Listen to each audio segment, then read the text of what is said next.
Live from KSAT 12, the 6 o'clock news starts right now. For a small town like Von Army, just south of San Antonio on I-35, a handful of human smuggling encounters is about normal, but last night was out of the ordinary. Yeah, instead of vehicles with a few migrants bailing out like what you're seeing behind us, a Von Army police officer stopped a stolen 18-wheeler with a dozen migrants on board. They were in good condition when they and the suspected smuggler were taken into custody. Jesse DeGollado tells us tonight it was a surprising stop in more ways than one for the Von Army police chief. Got some running.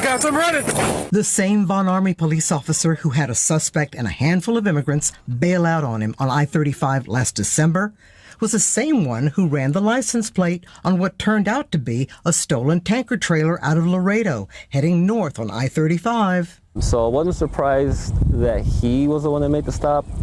I was more surprised that it actually was an 18-wheeler with that amount. He says the suspected driver, Anthony Sanchez, had a dozen immigrants from Mexico, Honduras, and Guatemala crammed into the cab. 10 men and 2 women, one of them pregnant. That was another big surprise, too. Yet when the chief says he was told about the discovery, he immediately thought of the 53 immigrants who had died on Quintana Road in the back of a big rig a year ago in June. So that was one of the first questions that I asked, was everybody okay? And he let me know right away that everybody was fine. That was a big sigh of relief for me. The chief says this was the first time an 18-wheeler with that many immigrants had been pulled over in Von Army, and it won't likely be the last time, which is why he says his officers are trained to know what to look for. We're always constantly vigilant to the south. In Von Army, Jesse DeGollado, KSAT 12 News. Hays County investigators warning parents about a San Antonio man using Snapchat to groom and abuse children. Investigators say 24-year-old Diego Cortez found his victims through the Snapchat map, made contacts through geotags, pretending to be a teenager. He was arrested earlier this month for picking up a 10-year-old child in Kyle, taking her to his San Antonio home and abusing her. After the arrest, Hays County investigators searched his phone. They found multiple messages and videos of children being abused. Through those images, they identified a second 13-year-old victim from Cibolo. She admitted to being abused by Cortez multiple times. Now investigators believe there could be more victims across the region because he has moved 3 times in just the last 3 years. Obviously, as you can tell, he was not afraid to drive an hour to Kyle, pick up a 10-year-old victim, drive her back to San Antonio. So I would suspect we would anticipate victims across the state. We reached out to the San Antonio Police and the Bexar County Sheriff's Office to see if they are working with other agencies. They haven't responded to our emails yet. Cortez was living in the Kinder Ranch neighborhood here in San Antonio. Police say he used the Snapchat identifiers as D for Diggs and Slow Bass 4367. If you have any information on someone using those names, police want to hear from you. A Medina County commissioner who resigned last week, citing personal reasons, now facing multiple felony charges. Texas Rangers have charged Tim Newman with misapplication of fiduciary property and tampering with evidence after an investigation into the possible theft of recycled metal funds. Newman resigned his seat last week through a handwritten note. The gunshots in a car crash waking people up early this morning. Now San Antonio police investigating the shooting of a teenager. It happened sometime around 6 a.m. at an apartment complex near Culebra and Callahan Roads in a West Side neighborhood. Officers say a teenage male shot in the head and back. SAPD also says the victim was a passenger in a car that crashed nearby. We spoke with a neighbor who called 911 after hearing all that commotion.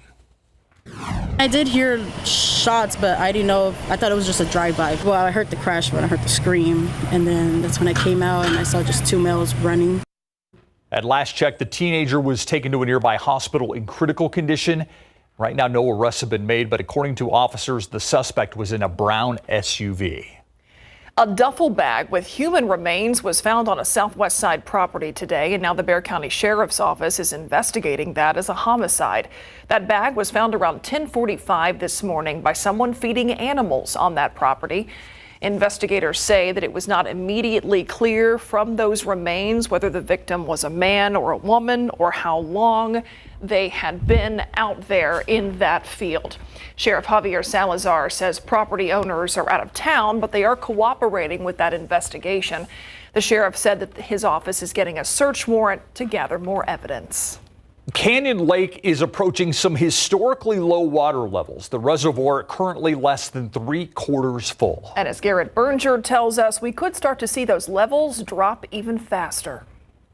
The sun-bleached rock and dirt ringing Canyon Lake show how far the reservoir's waters have pulled back from the shore as the relentless heat continues to beat down. Man, it's low. We need some rain bad. There's no rain falling at the moment, and the dam has to continue to let water flow downstream. Plus, there's evaporation. And with the lake shrinking, the Army Corps of Engineers says the levels will likely drop faster. Just like if you have a puddle on the street, the smaller the puddle gets, the faster it evaporates. Right now, the lake's about 14 feet below conservation pool, or what you'd consider full. Last year was low too, but it was still right about here. But we're also only a little more than 2 feet away from an historic low. With the water as low as it is, most of the 23 boat ramps around the lake have been shut down. That means that the few boat ramps that are open are going to have very long waits and are going to be very crowded. But that's not what we found this afternoon at boat ramp 17. Tony Sanchez is at the boat ramps a few times a week. He says waits have eased some by, as his account, fewer people come out. But he warned the weekends are still pretty busy, especially trying to leave. If you're lucky, an hour and a half, maybe if you're lucky an hour, up to about 2.5 hours. So some still find some benefit. Places like this at Boat Ramp 1 are normally blocked off to people swimming. Garrett Berger, KSAT 12 News. And of course, Canyon Lake, not the only one dealing with low water levels. Me and Montgomery standing by. You're taking a look at how some of our other lakes are faring as well. Yes, exactly, because it is no secret that we could definitely use some rain. Our area lakes and reservoirs definitely seeing the effects from the lack of rain that we've seen here in South Central Texas. As we just mentioned, Canyon Lake only 73% full. Lake Amistad, 37% full. That's 49 feet below the conservation pool. And of course, Medina Lake, we know that one's been pretty bad for a while, only 5% full. And some folks might be asking, why is Medina Lake in such bad shape when you compare it to Canyon Lake, for instance? A, the watershed is a lot smaller, and B, water is used, at least a larger percentage of it, for irrigation and things of that nature. So yes, we could definitely use some rain. And while they're not great, we just have a few isolated rain chances in the forecast that return Saturday and especially into Sunday as we see a small weather pattern shift. Of course, the heat is still going to continue. We'll have a full look at all of these details and what we can expect in the days ahead coming up in just a few. All right, thanks, Mia. Well, this extreme heat means it is blowout season on Texas roads. Maybe you've seen the tire remnants littering highways out there. Well, auto experts tell us that heat can be downright dangerous if your tires are old, worn, or not inflated properly.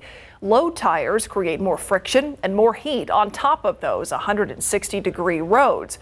But you don't want to overinflate either. And the tread, it can get worn, dried out, and cracked. You have a tire that does not grip.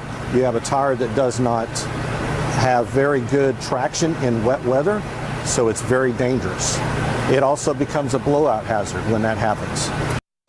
Under the hood, the heat can shorten the life of your battery. If it's getting close to about 3 years old, we're told it's a good idea to have it checked out so you don't have a dead battery at the worst possible time. She is creating quite a legacy in her son's honor. A local mother on a mission. Maureen Molak's son, David, an Alamo Heights student, took his own life after repeatedly being bullied online and in person. Since then, she's worked to change laws to protect kids from cyberbullying. And now she's taking it to a federal level. Jonathan Cotto explains what the Kids Online Safety Act would actually do. So we formed David's Legacy Foundation in 2016 after my son David died by suicide, and the months prior to his death, he was the target of relentless and devastating cyberbullying. And since then, Maureen Bolak says she's been working with state lawmakers to pass David's Law in 2017. David's Law is a comprehensive bill that affected the Education Code, the Civil Code, and the Criminal Code. And basically it gave schools the authority to investigate cyberbullying that occurred off campus. In 2021, an additional version of David's Law also passed. Every school in Texas now has to have an anti-bullying committee. Molak says they want social media companies to do their part in protecting kids. And it's not just cyberbullying, it is sextortion, it is sexual exploitation, it is our kids that are being fed content with its suicide. She's now taking her efforts to the federal level and working on something called KSAT, the Kids Online Safety Act, with other parents across the U.S. whose children have been harmed by social media. And what we need is the social media companies to have a duty of care to help us prevent and mitigate those harms that children are exposed to online. And without federal regulation, that is not going to happen. KSAT aims to limit harmful content minors are exposed to, promote transparency by tech companies, and provide parental user controls, allowing families to navigate the online experience of their child in an effort of protecting their privacy. And lastly, it would ensure the strongest, most protective settings are on by default for minors. So right now it is in the Senate Commerce Committee, and we are waiting for a markup. Hopefully we'll hear something this month. Jonathan Cotto, KSAT 12 News. Let's take a look at traffic out there right now. A big backup you can see here along 1604. This camera here is at 1604 and FM 78, but there is a chemical spill on 1604 and Rocket Lane. That's what's causing that big line of cars you see there off in the distance. No word on how that chemical spill happened or how long the cleanup might take. But we first told you about this at 5 o'clock. It's still ongoing, something to be aware of. It is expected to last at least several hours. Coming up after the break, we have a KSAT community event going on right now for Project Mend. Hear more about the initiative and how you can help next.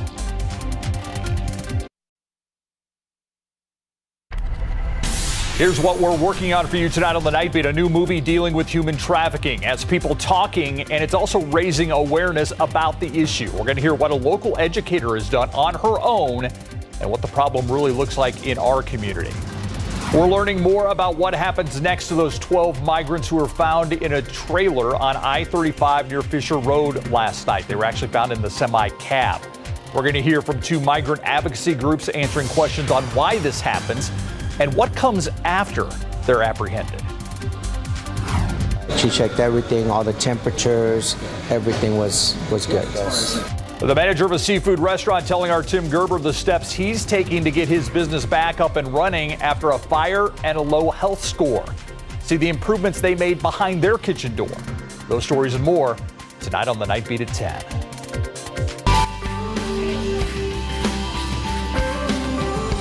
It is something a lot of us might take for granted, our mobility, being able to get around. There is a need in San Antonio, and you can help. Right now, we have a phone bank happening here at our KSAT studios. You can call in and donate to Project Mend. That number to call is 210-351-1363. We're joined now by Carrie Quackenbush, board chair for Project Mend. Thanks for being here. Thank you for having me. Tell us about Project Mend and your mission. So Project Mend, basically at the heart of our mission is the belief that mobility and quality of life are basic human rights. So what Project Mend does is something that no other organization does in our area, which is basically takes in used medical equipment, things that people need to get around, things that people need to feel human again. Mm-hmm. They take it in, something that's been sitting in somebody's garage or in their closet somewhere. They'll take that in, they'll refurbish it and sanitize it, and they give it to somebody who needs it. So they provide access to this equipment for people who can't afford it or people who have trouble getting it. Yeah, and so often people may have these things and wonder, how can I give this to somebody who really needs it. Now, we're not taking donations for that equipment right now. We're taking donations for money. How will that be used? That's right. So, of course, the medical equipment is important to give to people, but also, the financial part of this is important as well. Any donation that anybody calls in today is going to go towards helping get that equipment, that much needed equipment, into the people's hands who really truly need it. So, and the great thing is that tonight, anybody who calls in and donates money, the Najim Charitable Foundation has been gracious enough to match that amount. So anything you bring in, every dollar for dollar, is going to be matched to further this mission as well. Yeah, that's wonderful to hear. Okay, so these phone lines, they're open now, 351-1363. These call takers are going to be here until 10:30 tonight. They're armed with pizza. They're ready to answer the phones. Carrie, thank you so much for being here. Thank We'll you. be checking in with you in our next half hour. Appreciate it. All right, back to you. You, Myra.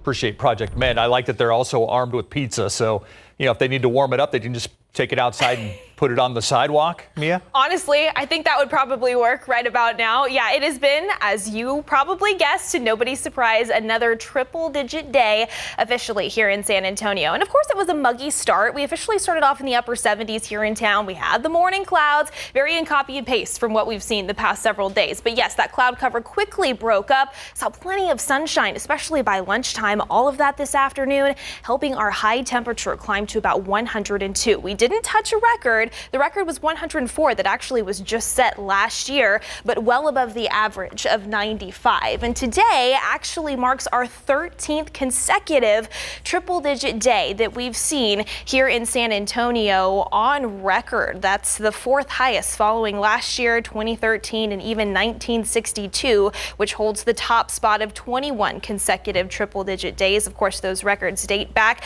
to the 1880s. Tomorrow, we're going to go for number 14 and number 15 after that and number 16 after that, because these triple digits are not going anywhere. But a small pattern shift this weekend could lead to an isolated rain chance, which we'll talk about in just a second. But first, your KSAT 12-hour forecast, planning out your Friday, getting ready to wrap up the work week. We're going to start off very similar to this morning, mid to upper 70s with a few morning clouds. Plenty of sunshine takes back over by lunchtime. Temperatures already climbing to about 91, and then into the afternoon, we've got a forecast high around 102. Still plenty of sunshine. Notice your feels like temperatures, though, not straying too far away from the actual air temperature, because I do think we'll once again be able to mix down a little bit more of that drier air into the afternoon hours.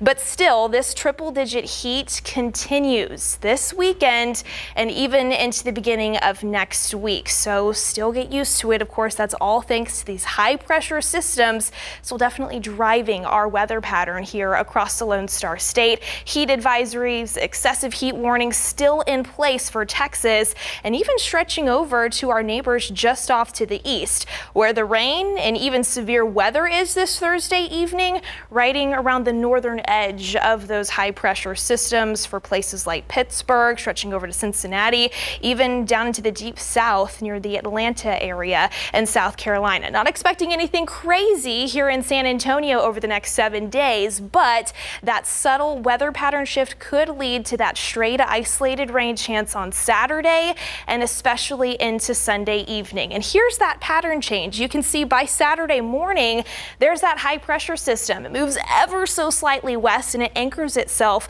over the desert southwest, closer to the Four Corners region. That could lead to just enough space for a little boundary to approach our area from the north.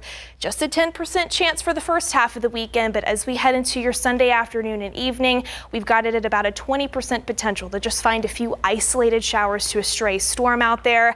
Still bet, unfortunately, on more of us than not staying dry as we get ready to wrap up the weekend's plans. And then after that, it is just more heat as that high pressure system once again tightens its grip on our weather pattern, with the triple digits continuing. So we still need to be extra careful out there with this heat in place, guys. Yeah, definitely. Thanks, Mia.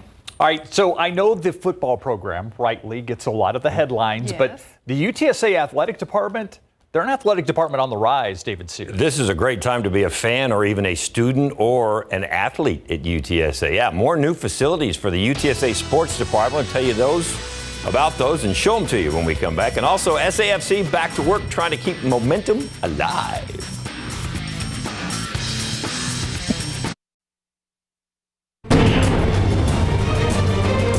you are looking at the brand new Park West Fieldhouse on the campus of UTSA.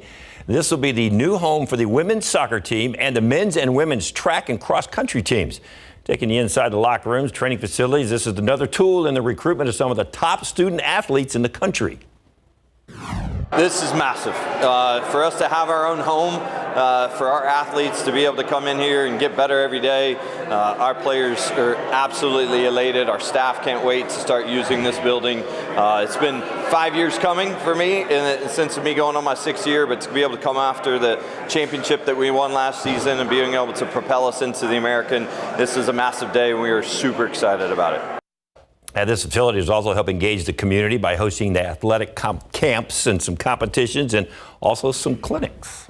After their friendly with Sunderland AFC from England last Saturday, SAFC back at it this weekend in USL play against Miami.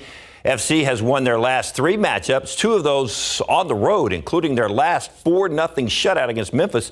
San Antonio just a point out of first in the Western Conference, right behind Sacramento. Miami next to last in the Eastern Conference. Team mood's fantastic. High energy, commitment in training sessions have been very, very good. That's all we can ask as a coaching staff. We feel the guys are well prepared. I know Miami, in terms of the table, is probably not where they want to be, but they have a very, very good team. Very good individual players that we know we have to shut down, including their top goal scorer, top assist player, former SAFC player, Murphy. We have to do a very good job of man marking them in our box, not to give them any looks on goal. SAFC and Miami kick it off Saturday night, 8 o'clock, Toyota Field. San Antonio is going to play host to the Professional Fighters League MMA playoffs, where the winners of this upcoming event will have a chance to fight for $1 million. The main event features Bubba Jenkins and Jesus Pinedo. This match is one of the semifinals in the PFL. Jenkins spoke with KSAT 12 Sports on his journey to the PFL playoffs, and other fighters differ from his opponent, Pinedo. Our records are very similar, but we are not built the same. The way he came up in fighting is not the same that I came up in fighting. We were not incubated in the same system.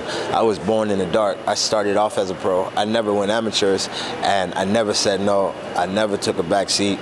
I went to Russia. I went to Bahrain. I went to Dubai. To be who I am today, I didn't get flown here. I crawled to the top of this mountain. I'm the #1 seed for a reason. Like that confidence. This fight will take place at the Boeing Center at the Tech Port on August 4th at 5 o'clock. Hey, Dodgers and Orioles last night, where former New Braunfels star Jordan Westburg had a nice day. Bottom of the first inning, singles to right. That scores a run, tied the game at 2. He went 2 for 4 with an RBI, 1 run scored to help the Orioles beat the Dodgers 8-5. Westburg is hitting .276 in 16 games played since being called up. And he looks pretty good at second base as well. Yeah, he does. So, yeah. So one of the local athletes making it big. Love it. Yeah, thanks, David. Okay, a lot of changes with property taxes lately. So what can you really expect? We're going to talk about that in our KSAT Q&A next. How significant were the property tax changes that were passed by the Texas legislature and will be voted on by Texas voters coming up in November? That is a good question. We have not got a really dollars and cents idea of how significant these changes were made. That's why we have our guest on for KSAT Q&A. Gary Rivas is the president of SWBC Ad Valorem Tax Advisors. Gary, thank you for joining us. Thank you for having me. Would you term what the state did as significant? Absolutely. It is going to provide significant and noticeable tax relief when we get our tax bills in October. And that's what following what's happened in multiple special sessions at the state level, it's been complicated for people. So at the end of the day, as Steve mentioned, dollars and cents are what people are wondering about. So do you have a ballpark figure of what the average San Antonio homeowner could expect to save? Yes. And it is very much a complex system that they've arrived at. But nevertheless, when it all boils down to, is I believe the average homeowner will probably realize a tax savings of about $1,200 to $1,300 a year, again, annually on their property tax statement. That's significant. Now, is that just from the state, or that's when you add the state, the county, some of the things that the city's done? That's pretty much just from the state. Okay. The state, it's a moving target, meaning you have different price points, different valuations of homes and properties. So it'll vary according to the price point. But for the average taxpayer, the average homeowner, to your point, the savings should be between $1,200 and $1,300. That's significant. And then, like you say, Steve, the other exemptions and the other incentives that the city, county, and so forth are offering as well is going to add to that savings. Okay. Is there one part of what the state passed that is most significant? And just off the top of my head, I would think, not being the tax expert you are, that it would be the homestead exemption. I would tend to agree with you. I think the average home owner is the one who needs the most relief.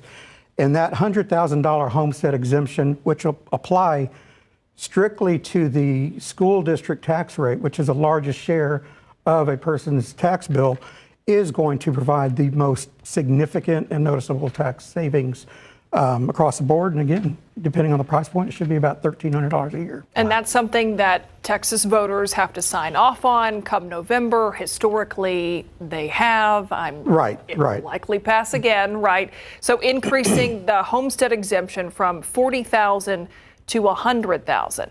If we're going to vote on that come November, when would we start to see that savings reflected? That's a great question, because we get our tax bills in October.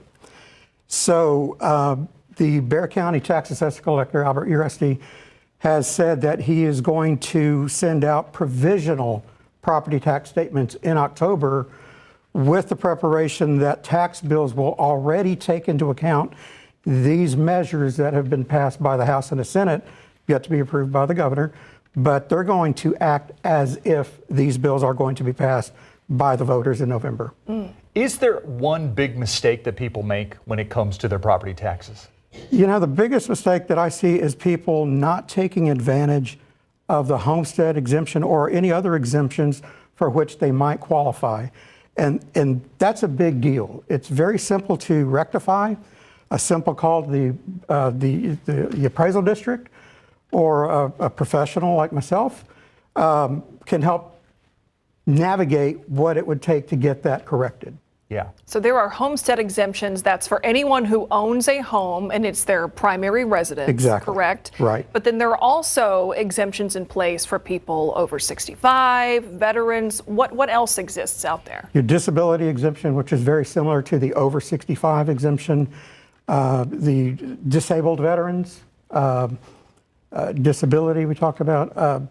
There's just a myriad of different types of exemptions that people might qualify for, but they just need to talk to the appraisal district to find out what options are available.